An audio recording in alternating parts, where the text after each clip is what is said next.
The U.S. Speaker of the House of Representatives touched down in Taiwan late on Tuesday aboard a U.S. Air Force jet. The visit comes after fierce and repeated warnings and condemnations over the potential trip from Beijing, which views the self-governed island as a breakaway Chinese province. In a statement from Speaker Nancy Pelosi, tweeted shortly after she landed, she wrote, "America's solidarity with the 23 million people of Taiwan is more important today than ever, as the world faces a choice between autocracy and democracy."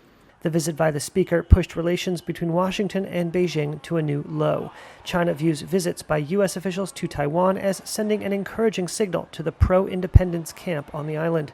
Chinese Foreign Minister Wang Yi said on Tuesday that U.S. politicians who, quote, play with fire on the Taiwan issue will, quote, come to no good end. Pelosi's visit comes as part of a tour across Asia, including stops in Singapore and Malaysia. Washington has asserted Pelosi has every right to visit Taiwan and decried what it described as Chinese saber-rattling and warned Beijing against the risk of unnecessary escalation. But Chinese warplanes buzzed the line dividing the Taiwan Strait on Tuesday, shortly before Pelosi arrived in Taipei.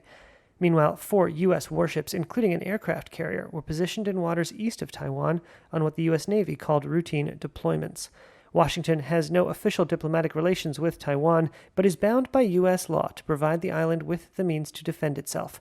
A source told Reuters most of Pelosi's planned meetings, including with Taiwan's President Tsai Ing-wen, were scheduled for Wednesday.